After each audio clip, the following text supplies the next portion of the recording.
I need one. And we are live. Good morning, crypto warriors, and welcome back to the Gem in the Crypto episode 800. Oh yeah, 800. Hey, longest running daily crypto show on the planet, in the world, not just the city, but the world, Craig, the whole entire world, man. Santa Claus is stealing presents and shit on Christmas. They need us, not just the city, but the world, Craig. The world, Craig. Top flight. Today's top stories. We are at war with crypto, says Turkish President Erdoğan. I can't even pronounce his name. Boom. Coinbase signs new $1.36 million contract with the U.S. Customs Enforcement Agency. 100 years ago, Henry Ford proposed energy currency to replace gold. And California named the most crypto-ready U.S. state. And of course, for our 800th show today, we will have a special guest on with us here in a moment. But first and foremost, Bitcoin Zay, what is going on with these prices? Oh yeah. So prices for today, Bitcoin after a huge dump overnight at $44,034, down 7.3%. Ethereum at $3,079, down 8.3%. Cardano at $215, down 8.5%. Binance at $371, down 9.5%. XRP at 93 cents is down 12%. Solana at $145 is down almost 9% today. Polkadot sitting at $29.50, down 13% today. And rounding out the top 10, Dogecoin at 21 cents, down 11%. So sea of red in the market. Everybody got slapped in the face today who did any type of leverage trading. The biggest thing here is that this may be the final dip before we see a fourth quarter bull run or pump, as some people are predicting. Bitcoin is very predictable during bull runs. This usually happens around September, just like last time. A drawdown, then when quarter four starts, we have a steady rise, and then madness in December. So I wouldn't be too pressed about it being in red today. You get a discount, so we'd be happy on this beautiful 800th episode. You get a 10% discount basically on every crypto. There it is. And it's funny, I was just for our makeup Q&A last weekend, we were just talking about that when was the best time to start DCAing back into Bitcoin right now. And I was like, look, I'm sitting on the sideline waiting too. I was like, I just missed a $27,000 Bitcoin. I thought I can go down to 25, 22, got greedy. But 44,000, I mean, that's a good deal, people. 10K would get you a quarter of Bitcoin. Like, that's what it is. You got to start looking at it like that. 10K would get you a quarter. So, I mean, hey, still a sell. Is not at 55 by any means. Let's see how greedy we can get. We can get this thing. Please, let's push it down to 38, people, 37, 36. Weak market. Let's push it. And hopefully we can all come back up on this good crypto. All right. Let's see. Give some shout outs going on. Leroy Forbes. Shout out to Leroy Forbes. He's one of our in-house editors. He worked on the newsletter you all received the last couple of weeks. It has been amazing.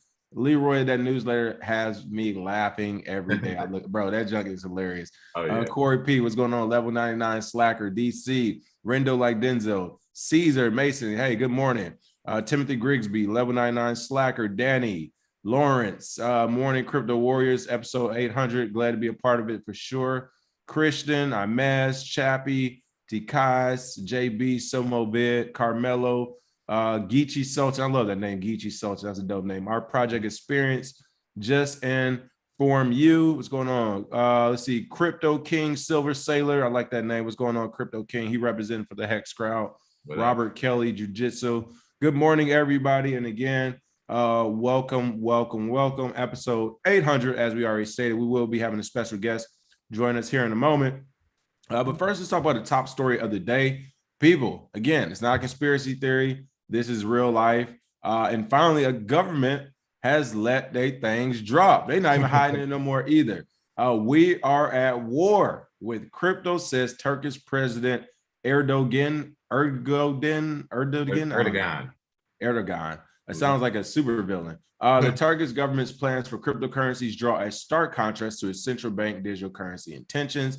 You can see the stop sign here. Shout out to Cointelegraph, the best artist in the industry. Turkey is eager to become a blockchain hub as a country with one leg in Europe and another in Asia. However, the same passion doesn't apply to cryptocurrencies, as Turkish President Recep Tayyip Erdoğan reiterated recently. He hosted a Q&A event in Mersin, Turkey, with youth from across the country, where an attendant referred to the digital Turkish Lira collaboration platform announced last week and asked if the central bank would embrace cryptocurrencies. He also asked the president about his opinions on crypto. And the president replied, quote, "We have absolutely no intention of embracing cryptocurrencies."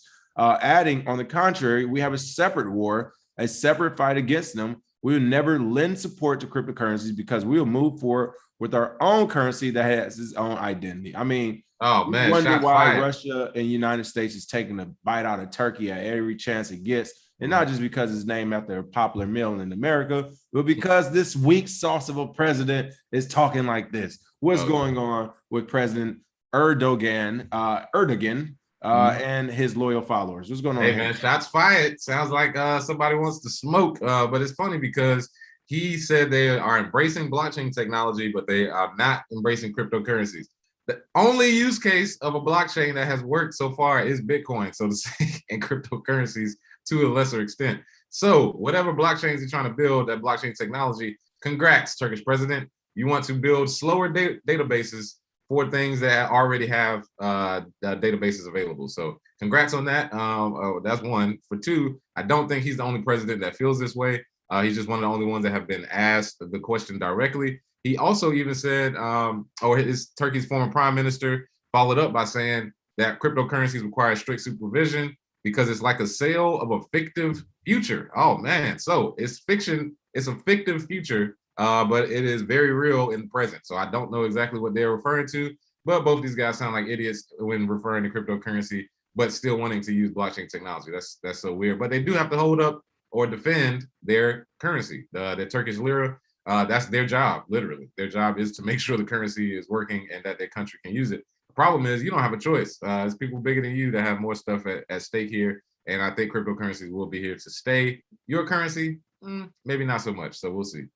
Yeah, and I mean, what's also crazy is, I'm looking at some of these comments. It's pretty funny. It's crazy that hear this this president come out like this against cryptocurrency again. So many problems in the world. As Saber Sables was saying, we are at war with innovation, essentially, is what he's saying. And I agree. It's like why would you even come out and say this whole thing when people, we are at war with this, we are at war with that? What people, you need to understand, first of all, when people say war, kids and women are on the table. Like, let's make sure we understand what war means. War means innocent people are going to get hurt, kids, women, and children, all that shit for grabs. So let's stop using the word war so cavalier, right? First and foremost, we got to stop war on drugs, war on this, war on that. Like, really? Like you're launching a war against these things. But so they launched this war against technology. I'm glad you pointed out the one obvious thing about the blockchain thing. I hate to talk about this guy again. He was such, I'm sure he was a nice guy. He just had his information wrong. But on that recent panel I was on, when the guy was like, yeah, well, you see, there's Bitcoin, but there's this blockchain technology, which you really need to focus on. And they got blockchains like IBM's Hyperledger that's doing great. And I was like, dude, what are you even talking about? Who do you know personally that has used this quote unquote blockchain you mentioned? But so the first and foremost thing, whenever you hear people trying to separate blockchain from the rest of everything that's going on in Bitcoin and cryptocurrency, they do not know what they are talking about. Yeah. All the blockchain is a database, people. It's just a database. It's a database. Nothing more, nothing less. Some blockchains become distributed databases once more people have nodes, but it does not automatically inherently make it decentralized, right? It doesn't. Just because you're distributed, just because 20 executives at your company have the database and now it's a distributed blockchain, doesn't mean it's an actual decentralized blockchain. Is it a blockchain? Is it a database? Yeah, it's a database. But is it decentralized? No, it's distributed. So let's make sure we understand the differences between some of these words, these buzzwords you hear in the space. And our special guest as he loads in. I want to get some quick comments out there. Go ahead. We smoking on President Erdoğan pack today, baby. Yeah, they said, Cornelius said we smoking on that turkey today. Smoking on that turkey today. Mr. Will said Turkey need a smart dictator like El Salvador. Hilarious. And everybody's saying congrats on the 800 show. You already know what it means. Fumble the Face said, bring it. Erdogan, anti-fragile means it gets stronger the more you fight it. There you go. Just Inform You said, should we not buy alts instead of Bitcoin because of higher potential fiat? Oh, that comment just went by that quick. Them comments is scrolling right now. I saw it and then it just disappeared that quick. Oh, he just took it off. Okay. All right. Other than that, Justin, can you hear us, Justin? Is Justin on the show? I think he's still loading in right Oh, now. there we go. What's going on, man? Hey, for our 800 episode special guest, without further ado, folks, ladies and gentlemen, if you've been around the show, you know him. Please welcome Justin Redrick, also known as Justin Bitcoin Vegan, also the author of one of the best-selling books out right now, From Bars to Bitcoin. He tells his experience of how he went from behind bars to our Lord and Savior of Bitcoin and how he's doing with it from there. So, you know what? Can't say enough of this guy, but let's give a warm welcome to Justin Bitcoin Vegan. Hey! What's going on, man? What's going on? Not much. Like, this is a great episode 800, actually, and I think I'm glad you were able to jump on quickly. But this is like the best guest right now to have on 800. Talking about circling back around when we got the show started, Justin Bitcoin Vegan was there from the beginning, helping us out as well. And now, I mean, hey, he got his own platform. He's doing his own thing. Tell us about the book and what you've been up to, Justin. Well, first of all, man, let me say shout out to the gentleman of crypto, man. Like King said, man, since day one when Zay moved out to Cali, just been behind the scenes. So all the success that y'all had, you know, just seeing it go, we don't even feel like it's been 5 years or 4 years. But man, the book itself, man, it's a very game-changing book. You know, we never really had someone actually, well, before Zay, you know, Zay shared how the book could actually influence, you know, not just Black community, but communities that's been marginalized and, you know, set back on purpose. And then, you know, I come with the book to actually show you how that actually happened. From the day of me hitting up Zay at the gas station to all the way up until, you know, 2020, when he was talking about, man, hey, you know, we're gonna need people to start telling the word about Bitcoin again. So, you know, From Bars to Bitcoin is more or less about my story, just coming from homelessness, coming from, you know, watching countless people just go, and going to prison myself and coming out into like a hard economical situation, being out of prison, no jobs, no real money to come home to. And like I said, ran to Zay, we talked about Bitcoin, and it was just, hey, take a shot from there. So we started moving along and putting in more work by as the years went by. And one important thing in the book, man, you'll just see how just because you start buying, no matter where you are, you still got work to do. Like nothing just ends out of nowhere. Oh, wow, he found that one. I mean, I got to ask you, how does it feel? I mean, like you said, you know, you were locked up, you're going through everything you're going through in life. Like myself, you saw the bat signal come from Zay, and you like, all right, let's see what this is about. But I mean, you, as the book said, you went from bars to now you know, you're in the Bitcoin magazine, bro. Like, like you went from bars to the top of the precipice in a financial and a technological market. So, like, what are your thoughts on that, as using this as a vehicle to get you there? I mean, I know it had to still be a struggle. Bear market wasn't friendly. So, I mean, like, how was that experience to you? Man, that experience to me was eye-opening like hell. Like, the very first time I realized that I was in a bad cycle of working for money, putting in a lot of hours and not really getting money back, or not getting my time back, that shit started hurting me. You know, and coming out of prison and, like you said, to the top of the Bitcoin world, I necessarily wouldn't have known. I knew something was going to happen. Like I told Zay, I always felt I was going to do something lit. I just didn't know what it was going to be. And it was still very hard. You know, when I first came into Bitcoin, it was about $600 some, and I would have these odd jobs. I still wouldn't be able to make, you know, $600 on every 2 weeks paycheck. It was times where I was cooking food and delivering it out my house. It was all vegan food.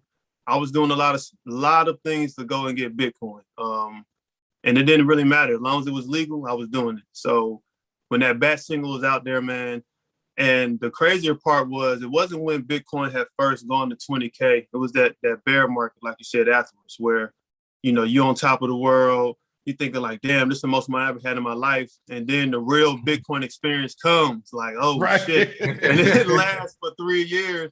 And you were just sitting here like, yo, I was really at the top of the world. And now this shit is smacked down to, you know, to less than what I had. But I was like, all right, man, you know, we just gonna keep grinding. I remember I called Zay. The only thing Zay would say was like, bro, I told you this could happen, man. He said, you just gotta go get more Bitcoin. Like, that was always his answer. Hey, I told you. And like we was all like what 26 back then. So, you know, I didn't really know what the hell was going on. I had no exposure to no financial markets. I had no real exposure to tech. But what got me into Bitcoin was like during the housing market crash of 2000 and well, I say 2006, 2008, that let me know that like I was one of those people whose family lost everything. They lost their home and all of that. And Bitcoin was a layup to me, man. It was just about taking chances. I was looking for something that was changing the world where I could be early. Like that's it. I started figuring out how the billionaires got all their billions. They were somewhere where it mattered early. And that's all that matters. And we're still early now. That's something we try to tell people all the time. You don't even have 2% of the global population here. So you're definitely early. Hey, Justin, I want to remind people, you said you were selling burritos for Bitcoin. I tell people all the time about the $900 burrito that I got from Hey, man, listen. I used to buy Justin's food when he had his food truck. I used to buy from him for lunch. So it was funny. I was paying him in Bitcoin. So $16, $25 here. Back then, is like 900 something now. So, yeah. So what you're saying is, he got a lot of Bitcoin. All right, clear. but you know what else, Justin? Real quick, I want people to understand how far back we actually go. People don't understand. Me and you have known each other since we were 12. So you know, in the industry, we've come a very long way. People don't understand a very, very long way from playing basketball together with the Nets to growing up in the same city. Oh, y'all was over there cheating. The Nets, I remember them Nets. There's some cheaters over there. As I say, we had a whole organization full of pro athletes, basically. But yeah, we came from way back. So yeah, I appreciate the story, man. Loving the book so far. Like I said, still halfway through, but got to finish it. But yeah, I just ordered mine. Justin, mine's in the mail right now. It's supposed to get here on Wednesday. I got a special section in there for y'all, man. I put it on Twitter. I don't know if I'm gonna be able to find it, but you know, I had to throw that in there, man. Just to like if anybody on the call, if y'all scroll down to the videos of the Gentleman Crypto, you gotta go all the way down like 4 years ago, where King and Zay don't even have facial hair, and you'll see you'll see my comment. Like back in the day, they used to drop like, "Hey, whoever comment first, we're gonna send you some Bitcoin." I'll be on there comment like hell, and that look. Well, y'all don't realize though, like when I reviewed all the altcoins, and Zay would throw me some bread, that Bitcoin he sent, I couldn't even hodl all of that. So I still had to use that money. So those days were like very, very, those were very, very the beginning stages of this shit. I was always appreciative of that. Even when I would drop the keyword, and then eventually I just said, man, I ain't even gonna do the keyword a little more. I'm gonna let somebody else be on there. But yeah, y'all did a lot of great work. I know y'all gave out like $1 million in Bitcoin. Yeah, I mean, honestly, I wish I could have it back. No, I'm saying, no, yeah, you know, shout out. I do remember that Zay and I got some. I was like, bro, we can't give it to Justin every day. But he was like, hey, he don't want to comment. He's like, he leaving the first comment. We did say first comment. We was like, hey, he is leaving the first comment. No, and again, I seriously appreciate you, Justin. And the crazy thing is for all of us to see, like you said, years ago when we all just kind of got started in this industry, or at least from the business point of view, and then seeing you where you're at now, where we're at now. I mean, this is crazy. And I can't even wait for like another 4 or 5 years. Want to give some quick shout outs. Credit K, shouted out Bitcoin Vegan. Kadeem's happy you're here. Let's see. Salute says DM Carr. Credit said you got a lot better at public speaking, Justin. Hey, Bitcoin Zay too. Everybody, we all have. Hey man, it comes with the territory. Notes from Drew said, "What's up, Bitcoin Vegan? Shout out to the book. Mine should be arriving shortly as well." Praise Satoshi, said Larry Davis. There we go. Fumble the Face said, I've listened to bars from bars to Bitcoin on Clubhouse. Amazing to hear how serious returned citizens are about Bitcoin, for sure. I mean, what other example do you need to see that it works? Yeah, other people are saying, Horace said, amazing testimony, powerful story coming from James.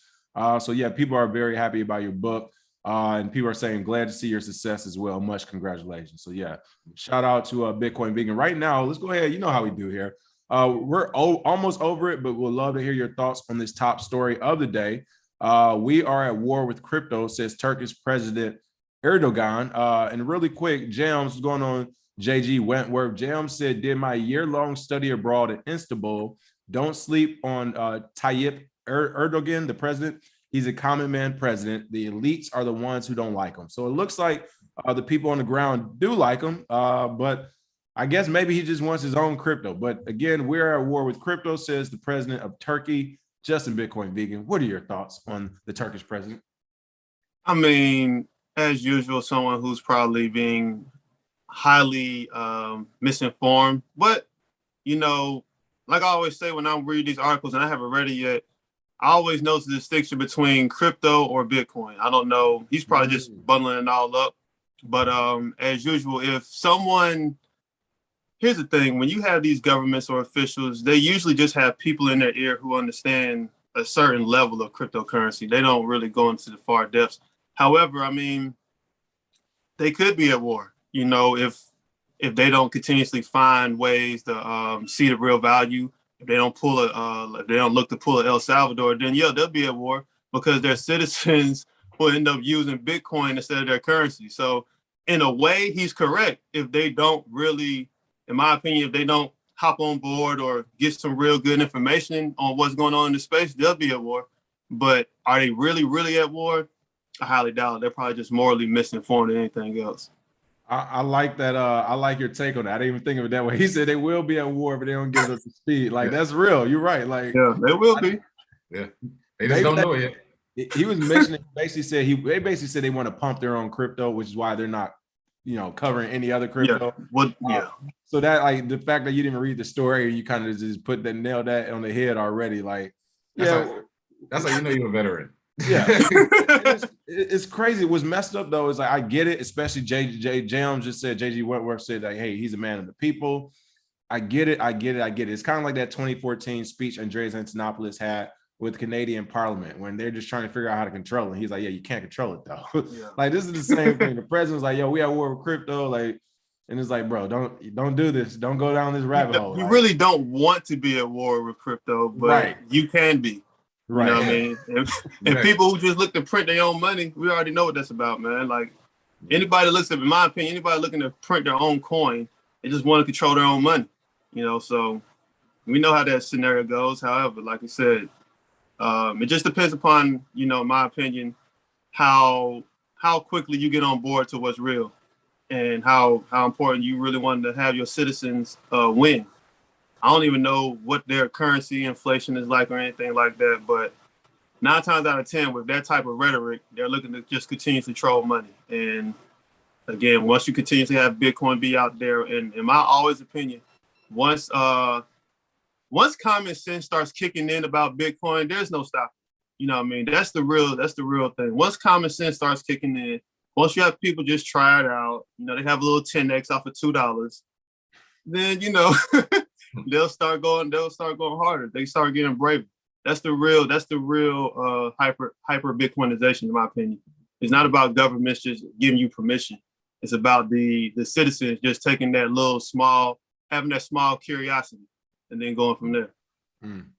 Kadeem said, denominate your crypto holdings in the Turkish lira if you want to feel rich, and had a laughing face next to it.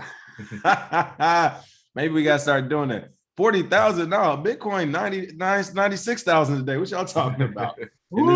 Turkish lira. Yeah, Turkish lira.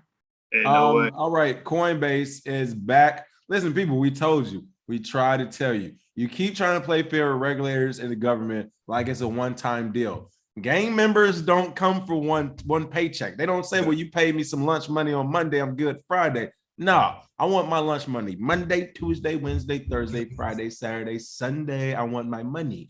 Coinbase signs new $1.36 million contract with U.S. Customs Enforcement Agency. That is right. The only thing that was being enforced here was the gang. They said, Coinbase, you still got some more squeeze left in you. You still got some more juice to squeeze. And if you don't, then it looks like the restaurant is about to go up in flames. It's your choice. Coinbase has inked its second deal to develop software for the U.S. Immigration and Customs Enforcement Agency since August. I mean, listen, the play is in front of us right now. Why is Coinbase developing software for the U.S. Immigration and Customs Enforcement Agency? I have no clue why, but maybe Bitcoin Zach tells us what's going on with this story. Oh, this makes no sense outside of the fact that they want to be the feds or they want to comply. They want to get in good with the government guys so that they can basically use them whenever they need it. So if you look at the deal, they're actually getting $455,000 from the I thought he initial was worth contract. 100 billion. What they need more money What for? do you need $455,000 He was for? worth 100 of them B's. That's what I'm saying. Well, how you $1 billion IPO? What do you need 1.36 million over 3 years? That's somebody's salary at Coinbase. Like, what do you, so this literally to me is just them complying with the government. The government basically, like you said, squeezing them out like a washcloth, wringing it. They get every drop out of them they can because again, we've seen them. They signed a deal with chain analysis. They already have the FBI and everybody that can look at this stuff. And then of course, this gets them in good with the customs agents to build whatever software. But I hate it because, like my man Glasstein here, he's Human Rights Foundation Chief Strategy Officer. This isn't very much money for Coinbase in the grand scheme of things. Strange that they would risk much reputationally such a relatively small sum. Exactly. Something's a foul. Something doesn't sound right. Now, if this was 1.36 billion, I could understand. 1.36 million doesn't even move me. Like I wouldn't even get like what?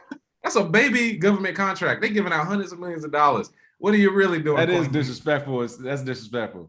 Yeah, exactly. And then this is interesting. Brian Armstrong was arguing with SEC, right, about the rules and regulations. Then on the back end, he does something for the customs. Don't be surprised if whatever he's arguing comes through. They probably like, all right, well, take this contract, build us some software so we can catch immigrants who may be using your platform, and then we'll get you with the SEC later. All these people know each other. They go to the same golf courses. They hang out at the same wineries. They have their wives go to brunch together. All these people, they regulators, they know each other. So I think this may be a bigger play for them long term. I think that's what Coinbase is doing.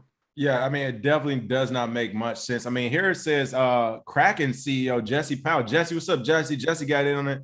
I would love to interview Jesse Powell too. Kraken. He's being quoted as saying, even more bizarre is the acquisition they made and the reputational hit they took to be able to offer this service to the government. People, you are not understanding what this means. Like, it's one thing to be playing with the government and for us to kind of, we know it's not conspiracy theory, but again, it's hard to present evidence because everybody's doing things behind the scenes here. But it's one thing for us to try to point out these articles and these keys and try to lead you all to water. It's another thing for Coinbase to be like, you don't need to lead nobody to water. This is what it is. For one whole dollar, we're working with the government. Because guess what, people? You're worth $100 billion. That's what 1.36 million is to you. It's a dollar. It's literally a dollar. Like Bitcoins, they said, super disrespectful. I would have to consider the contract. What are the strings that come with it for only 1.36 million? Like, I can't eat off that for the rest of my life. I got kids, B. I got kids. Justin, what are your thoughts on what's going on here? Why would Coinbase? What is making them what's going on? They're working with the government. They're doing it for 1.36 million when, like they said, like that's one person's salary. So what? I mean, explain to us what your thoughts are here. My thoughts, man. And you know what's funny? Jesse and Brian, not Jesse, but Jesse and Glasstein both said they're taking a reputational hit. They've been taking reputational hits for the past 4 years. I mean, we've been saying to people, get the fuck off Coinbase for 4 years. And so it's just in my opinion, it's the culmination and the what we've been foreseeing, the fact that they will be moving towards working more with governments, working more with regulators. $1.36 million, like you said, for a $100 billion company. I don't know who you just paid off to shut up. However, that's how that comes across. And they're just going to always position themselves to be the bank of crypto, in my opinion. The bank of crypto, the watchdog of crypto, the IRS of crypto. That's the position I feel they're looking to take. And every move they've been making since 2017 has just lined up with that. So it's just another good old day in the Coinbase world, which is why we say get the fuck off of Coinbase.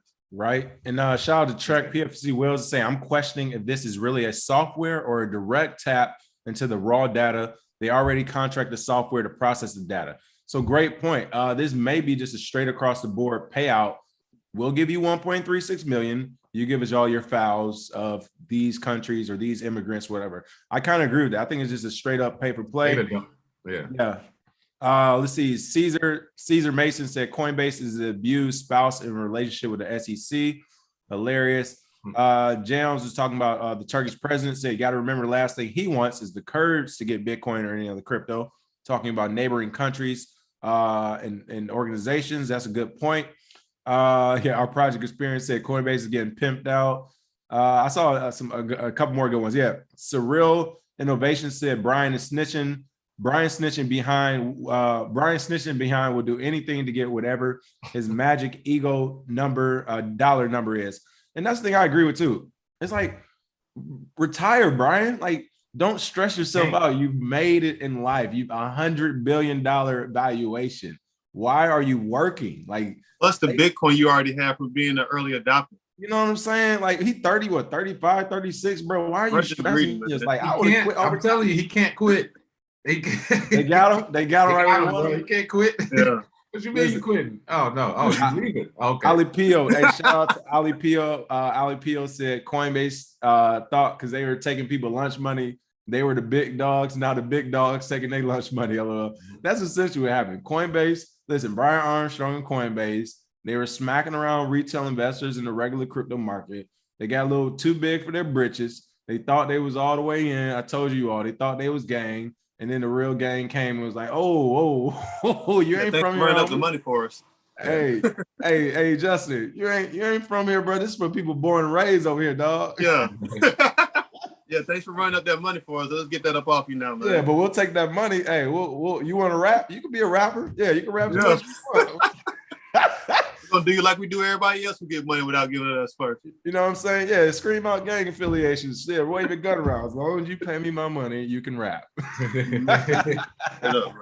All right. 100 years ago, Henry Ford proposed energy currency to replace gold. Bitcoin's what was Henry Ford doing on that loud pack 100 years ago? He was talking about energy to replace gold. What? That sounds like madness. Henry Ford hit them shrooms back in the day and had we don't need horses. We can have cars that drive. Exactly. It was like, what if we drive them? It's like, what? Who is this? What if we drive our horses? No, there won't be any horses. But it's crazy because this is 1921. Henry Ford proposed the creation of an energy currency that could form the basis of a new monetary system, offering striking similarities to the peer-to-peer electronic cash system, which we know is Bitcoin. So Bitcoin as an energy currency, as we know, it uses energy, it harnesses it in order for you to mine it. And then of course gives incentives to miners for that Bitcoin because it is priced in USD. So we all know how that works. But Henry Ford saw it back then. He said under the energy currency system, the standard would be a certain amount of energy exerted for 1 hour that would be equal to $1. It's simply a case of thinking and calculating in terms different from those laid down to us by the International Banking Group, to which we have grown so accustomed that we think there is no other desirable standard. This was 1921, people. This was 100 years ago. He was talking about this. So he understood that when you turn energy into money, that's what money is supposed to be. Whatever energy you put out should come back in the form of money. The thing is, they didn't have all of the tools available back then to do it. There was no internet. There was no, he even references the dollar. There was no thought process of cryptography, all of that other stuff. So glad that Bitcoin was created. But even back then, 100 years ago, they were saying the international banking cartel, you got to get rid of them, man. So shout out to everybody knows. It's like, everybody knows, man. I was reading this thing the other day. I was reading this thing about the Titanic. I didn't even know. Bro, I heard about that. It's low-key some stuff going on with the Titanic. That's what I was saying. I was like, hold up. I heard of it, but I didn't dig deep into it. Then when I dug deep into it, I was reading for like 6 hours about all of the stuff that happened with it. The banking cartel that was formed back then, JP Morgan was a gangster. He was like, oh, y'all want to play. Y'all want to oppose the Fed. All right. The rumor on the street I heard was that ship sinking wasn't no accident. No. Actually, that ship wasn't the Titanic is what I heard. I heard JP Morgan had 2 boats, and he had one called the Olympic. It was different from the Titanic. He actually canceled his trip minutes before it started, and then everybody that was his opposition died on that boat. And the thing is, they turned it into Celine Dion singing "Wherever, yeah." That's all everybody thinks about Titanic now is Leonardo DiCaprio holding a little white girl on the edge of the boat and Celine Dion singing in the background. So the story is gone, but international banking's been a problem since then. So this is the only reason I reference it is because that was around the same time, the 20s. Like it was around that or the early 20s. Yeah, so that's crazy, man. I was like, man, even Henry Ford was saying it back then. They didn't like these guys, so it is what all his ops on one boat. we know JP Morgan, when they get boats, they can make some shit disappear. We talking about that $1 billion worth of cocaine that went missing. So I mean, when it comes to boats and billionaires, I don't trust them. Bitcoin vegan, what are your thoughts on this one? Hey man, first of all, on what Zay said, that's kind of very next level gangster. You put all your opposition on one boat and sink it. But with Henry Ford seeing that the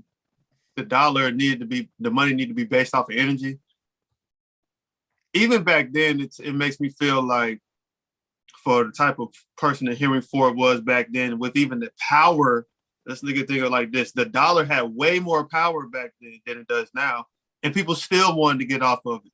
So for at least the past 100 years, it's been a sinking ship. And for someone of that stature back then, like I said, where the dollar had a lot of power, they were already seeing that corruption was taking place. They were already seeing that they were going to be either crazily taxed or just the fact that they needed new money for the country to survive.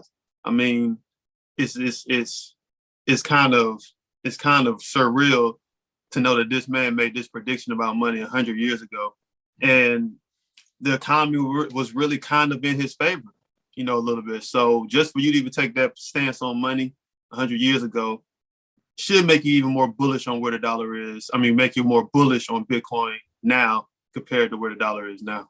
Yeah. And you got to remember too, he was around at a time before the Fed. Like he was alive before it was created. So he remembers completely how the world was before there was a currency that was forced upon us. So everybody alive today, not really. Unless you're over 109 years old, you don't remember a time without the Federal Reserve. Right. Exactly. And what's crazy too is they said her price cost that JP converted that Coke to Bitcoin years ago. Don't hate the players, hate the game. Hey, ain't that right? That's what I said. Hey, gangster. Yeah, Tesla said the dollar had power back then because it was backed by gold and silver. They were for real gangsters back then. Let's not forget one of the real reasons why JFK got clipped out, an entire president, right? They said JFK was trying to put us back on the gold standard, and that may have been one of the additional reasons. I mean, I know he was involved in some real gang stuff with the mafia too, but they're saying that whole JFK trying to get us back on the gold standard would be like, people, here's the thing, and this is why I always talk about the regulatory environment in crypto. When I say who is asking people that we didn't vote for in some cases, who make laws overnight, who's pushing that button, who's putting that battery in their back? It's literally a group of 10 people. There's like 10 different bankers who are upset about cryptocurrency that's making it illegal in New York, that's making ICOs turn to STOs. Like you got to remember, the United States government is made out of other people, other civilians. They're supposed to do what we want them to do. That's why we pay them our tax money. So when you see them having these draconian laws or over-regulating, and it's not for themselves, they claim they're not being corrupt, and this isn't for their own pocketbook, then who is it for? It is not for your average citizen. It is literally for 10 to 15 bankers, a small group of people who are upset with Bitcoin. And as even Max Kaiser put it, of course, the dollar empowers war, whereas Bitcoin empowers peace.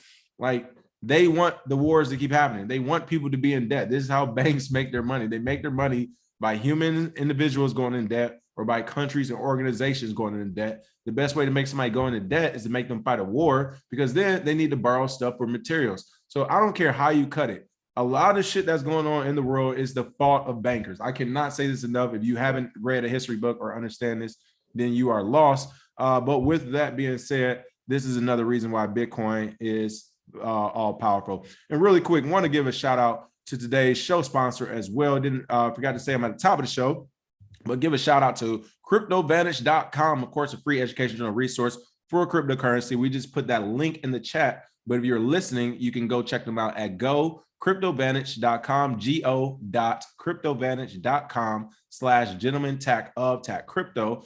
And we want to remind you all, you officially have 23 days left to enter their Crypto Vantage wallet giveaway contest. That's right, 23 days left to sign up for your chance to win a hardware wallet and $1,500, $1,000, or $500 in cash to invest in crypto. There are 8 different ways to enter. If you're on our site, if you've been watching our show, you should have already signed up for their weekly newsletter, with shout out to Crypto Vantage. Their weekly newsletter has been really good too. Like, I am happy about this partnership, because they have a great newsletter, good resources, free resources as well. And then there are 7 additional ways to enter, again, including their website, Instagram, YouTube, Twitter, TikTok, Facebook, and sharing this. And again, this is for their crypto wallet giveaway in 23 days. Check out go.cryptovantage.com/the gentleman Bitcoin vegan, banking cartel.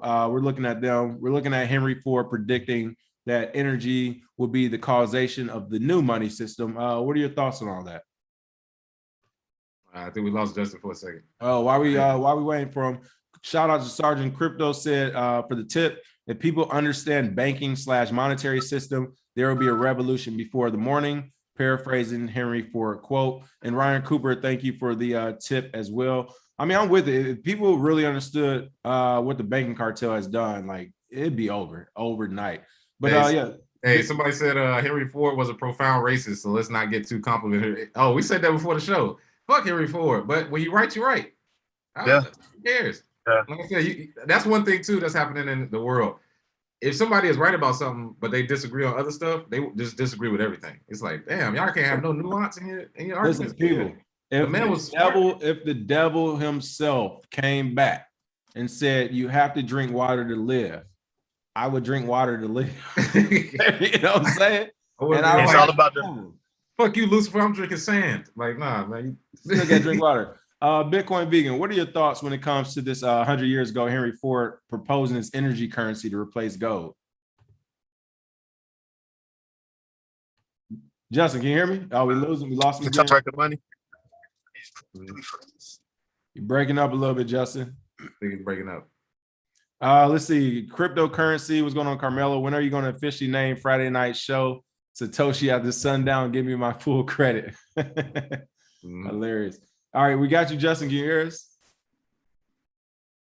Let's see. JG Wentworth said go back and research Lloyd's of London and the Titanic insurance slip, largest insurance policy of the time, and they paid all claims within 30 days. Yeah, that's super suspect for sure. Oh, yeah.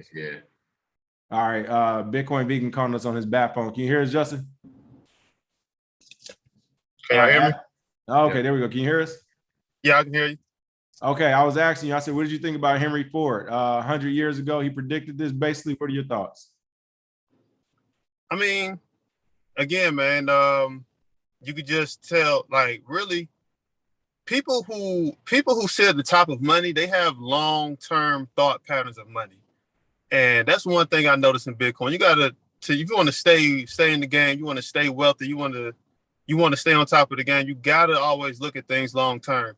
And for Henry Ford, it was just another edition of like you said, Zay said he was around before the Fed. He remembers how pure money was. And to make those statements then, you know what, we got off the gold standard. No, we didn't. 72. No, that ain't it. I think it was something totally different. But anyway, within all of that, you still get to see that, you know, the control over money back then was already a problem, even for one of the richest men at that time. And those same stances still stay the same for billionaires today. Hell, look at everybody. Look at Michael Saylor running the Bitcoin. You know, the richest people in the world noticed something wrong about money then, and they still notice the same thing is wrong about money now. So I mean, I gotta. Woof, that was powerful right there. You said back then, one of the richest men knew something was wrong with money already. Like, that is incredibly powerful. I wouldn't even think about it from that point of view.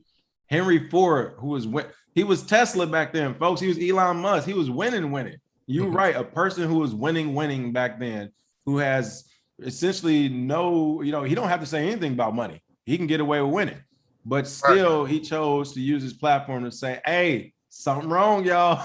Something wrong, y'all. Somebody's stealing all the money, y'all. Somebody's stealing the money. So I do want to hit on that point, Bitcoin vegan. I think that was a great point. I didn't even think about that. Yeah, that's amazing when you think about it, though, because again, if you're already a billionaire and you don't really have any wants or needs, and you're still like, yeah, but the money's broken.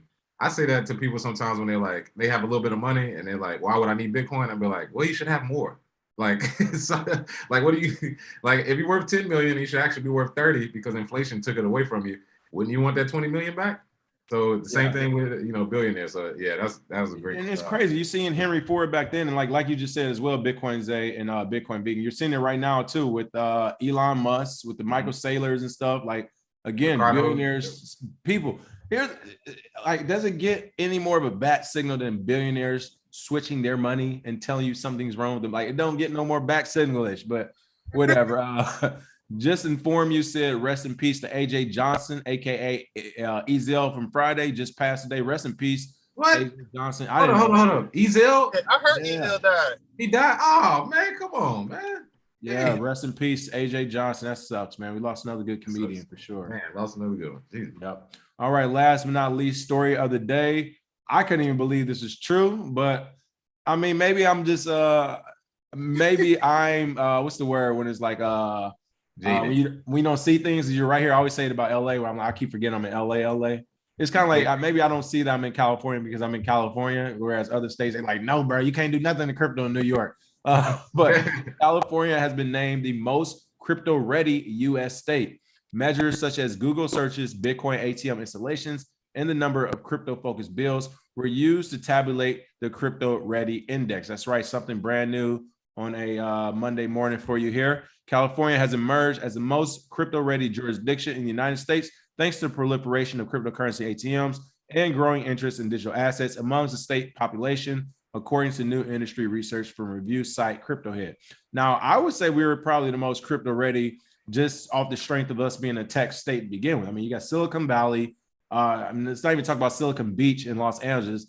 And let's not even talk about going down to San Diego, where you literally, I mean, Solana Beach, what's the other spot? Oceanside. Like, there's so many smaller tech companies. And when I say smaller, I mean smaller in terms of they're not the size of Apple, but as far as what they make a year, like they're pulling in money. These are clients that have partnered with the likes of Apple, with the likes of Cisco Systems, with the likes of IBMs and all that. So I will say from like my own personal perception, California, when it comes to tech, I mean, it is definitely pumping here. So I would already say we have an advantage. But according to this article, why is it the most crypto ready state, Bitcoin, Zay? Oh, yeah. Well, a couple of things they used to measure it were crypto ATMs, of course, and then the interest in digital assets. So Google searches in that area. And this is one of the reasons why I moved to LA 4 years ago, is for that reason. When I was in Charlotte, nobody knew what the fuck I was talking about. They were literally like, who's the Bitcoin guy? Justin was there. He saw it. I was doing presentations for 6 people, 9 people, 3 people, because nobody knew what I was talking about. Showed up in California, the dude that worked at gas station. First person I asked about a Bitcoin ATM. Hey, y'all have a Bitcoin ATM? He's like, oh yeah, it's cool, man. I just bought some more early. Like, everybody already knew about it, at least. That was the first step. They all pretty much knew about it. Didn't really know how it worked, but I was like, yeah, people in California are ready, which is why the move to LA was great. But also another thing I think with California is, like you said, the tech part is good, but also the amount of money that is in LA, the ability to buy crypto is there. How many people have we met, King, that were like, they just heard of crypto, they went all in. I just bought 100,000 last. Like, how many people have told us that? That is true. That's a Cali thing for real. They're not doing that in Charlotte. They ain't doing that in other places. They literally, you don't find people that's gonna spend $500,000 on Bitcoin on a whim, just on a Wednesday because they feel like it. Not too many places. Which, if you look at the list, New Jersey, Texas, Florida, New York, that's mostly big cities because word gets around. They have more billboards. They got the Gemini billboard on Melrose. They got crypto.com out there right by the mall. So I don't even know the one company that's all the way up and down Santa Monica that's been promoted. This is I don't even know that company. or something. Crypto. Yeah, the one that's like crypto ready or crypto. It's like Brex or something. I'm about to look it up. Yeah. Yeah, but again, I'm not surprised by this because I've always thought California was crypto ready and everybody was already really pretty much with it. They just wanted to either learn or find opportunities or whatever. So not surprised by this news at all. And I also, to go along with the tech in California, I remember I think it was like in 2012, 2013, I started using Uber in San Diego. It had just like launched in San Diego. Bro, when I tell you, when people were coming to visit me and where I was traveling, people was like, damn, bro, got a driver and everything now. I'm like, they didn't even know what Uber was. Like, they didn't even know what Uber was. It was in 2012, 2013. Everyone thought I was big ball and big boss hog. And I was like, no, bro, this is a ride sharing. They was like, ride share app driver. Like, they was like, bro, when I tell you people didn't know what I was talking, I mean, fast forward to last Christmas in Detroit. People still not using Ubers in Detroit like that. They like, no, I don't trust that shit. So when you talk about being a crypto ready state and being tech focused, I agree. California is definitely ready for that. Bitcoin Vegan, what are your thoughts on California being ready? And then what other places would you, off the top of your head, think could probably be ready for cryptocurrency adoption from what you've seen? Well, shit, I think they were ready because of the show, man. Because of y'all, man. Y'all got them ready. There we go. But now, I mean, California, but it's like you said, you're not really surprised because you're out there. But to me, it's like, man, I mean, you got all the other tech guys out there. You got, and the people are so forward thinking. You know, like Zay was saying in Charlotte, nobody was even on the Bitcoin. You know what I mean? And we would go to quote unquote masterminds with people, and they would just, oh yeah, whatever. But California's always been forward thinking. Hell, even with veganism, I mean, California was just, they always open minded. And once you have that type of big tech push going on, it's kind of like you have no choice really. And like when Zay mentioned that, you know, he was out there and that's all he would say, man, like, yo, everybody really knows about Bitcoin. They might not be, you know, up on it like that, but you can at least have a decent conversation. You know, it's all about the demographic and what opportunities out there. When you have a place with opportunities, you'll see people open to new things. Like we say here in Charlotte, they say Charlotte's a growing city, but who is moving here? You know what I mean? Bankers, traditional finance people. So, of course, it's not open. But I also say Miami. You know, Miami is looking the place where I want to actually move to because of that exact reason.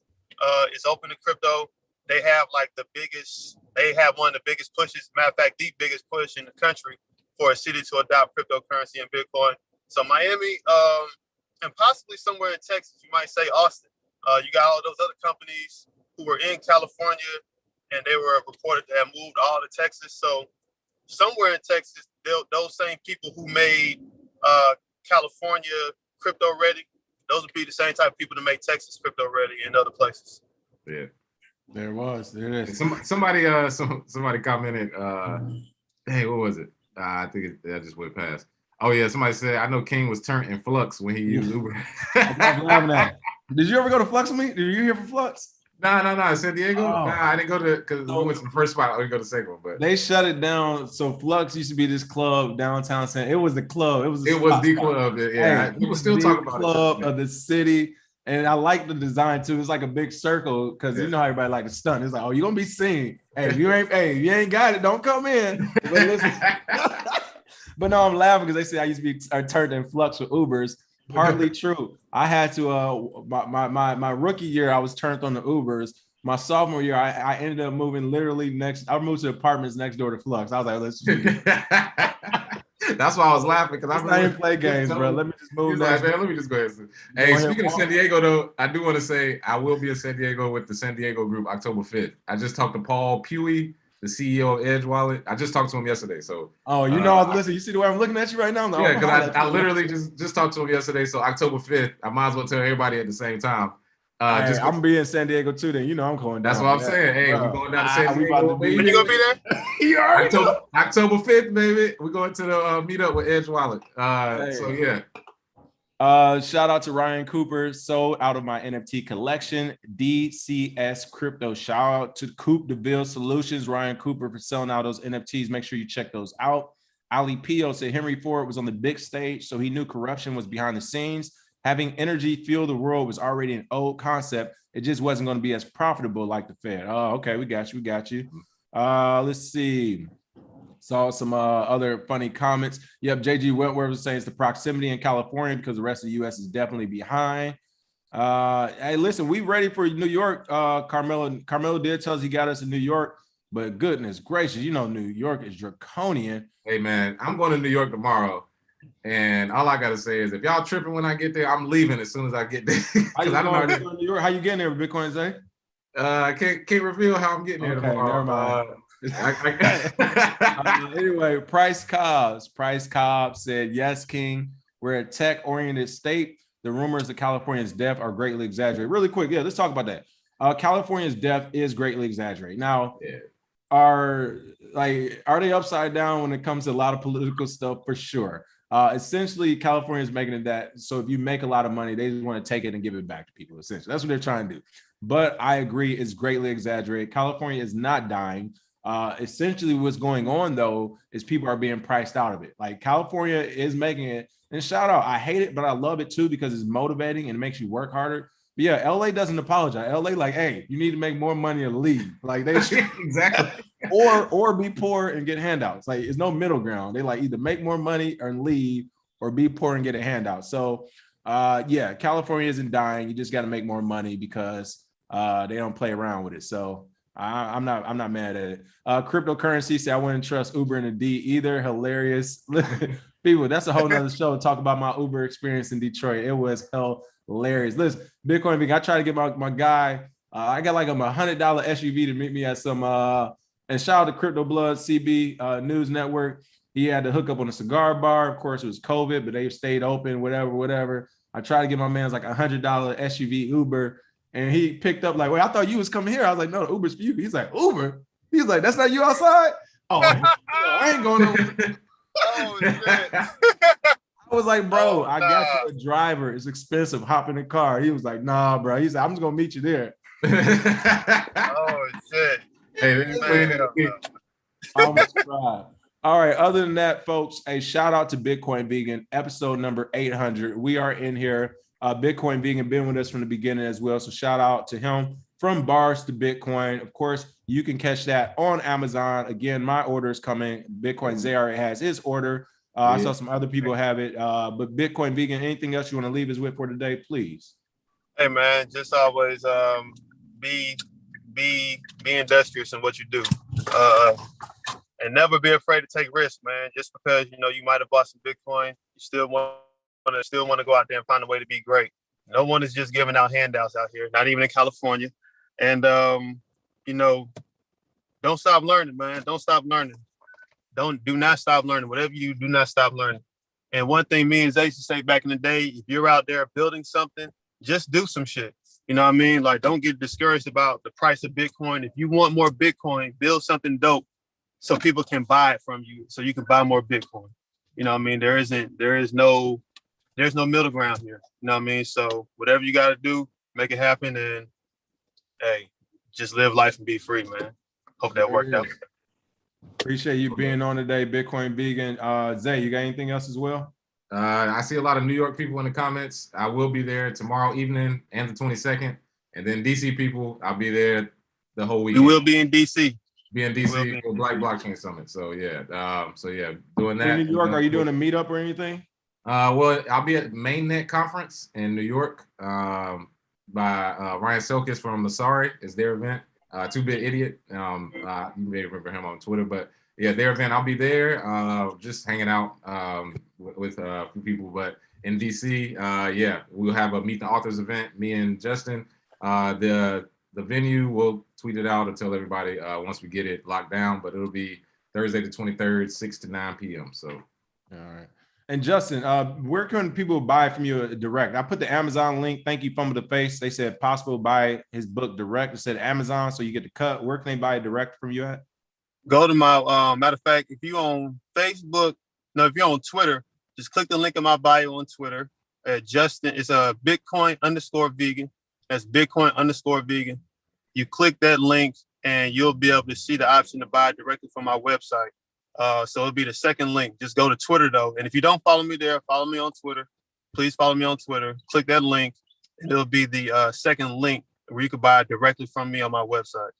And I just put your Twitter link in the thing. For those who are watching us, we follow them, but this is the Brave browser. So as you can see, I'm not even logged on. But here it is again, Bitcoin Vegan. You can follow him here. And as he said, the link, as you can see for his book, is already here as well. So shout out to Bitcoin Vegan. From bars to Bitcoin, hilarious comment. Somebody said, I thought from bars to Bitcoin. Who said it? Hold on.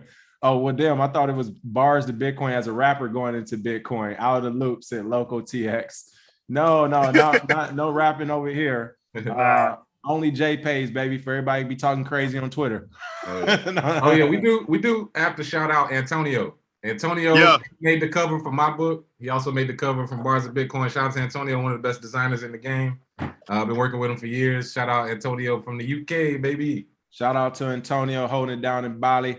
A couple last things as well. Is the Black Blockchain Summit worth it for learning or for people that's already knee deep in the game? A little bit of both, actually. And it's all online and it's free. So you get on there, you find the subjects that interest you. Some of them go a little bit deeper, some are surface level. My presentation will be about why kids need Bitcoin. So if you want to learn ways and strategies to get your kids involved in Bitcoin, that will be something to learn. People that are deep in the game, they don't even know, they haven't even thought about it. So hey, it's good. It's a good mixed bag for everybody, definitely. All right. And other than that, last but not least, again, you have 23 days left to enter. As we were talking about, as Bitcoin Vegan was just saying, you know, make sure you're doing whatever you can to stack some sats, right? It don't matter if you need a part-time job, selling food, whatever, do something else so you can get more money to buy more Bitcoin. That way it's not affecting your pockets. And one way to do that is to enter the Crypto Vantage wallet giveaway contest. 23 days left for it. Again, you can sign up at go.cryptovantage.com, go.cryptovantage.com/gentleman tac crypto for your chance to win a hardware wallet and $1,500, $1,000, or $500 to invest in cryptocurrency. There are 8 different ways to enter. So again, we definitely want our crypto warriors to enter this contest. So far, this partnership has been great. Crypto Vantage is a free educational resource. They're trying to give you all some free money to invest in crypto. I mean, they are doing it all right now, giving out hardware wallets. So make sure you go check them out. And again, that's today's show sponsor, cryptovantage.com. You can check them out at go.cryptovantage.com/gentlemen of crypto. Other than that, that is the show for today. 800 show. Thank you, Bitcoin Vegan, for being on. And of course, if you're listening, make sure you all smash that like and share. We got a lot of good stuff coming for you soon. Cheers. Cheers. Peace, man. Peace. Thank you.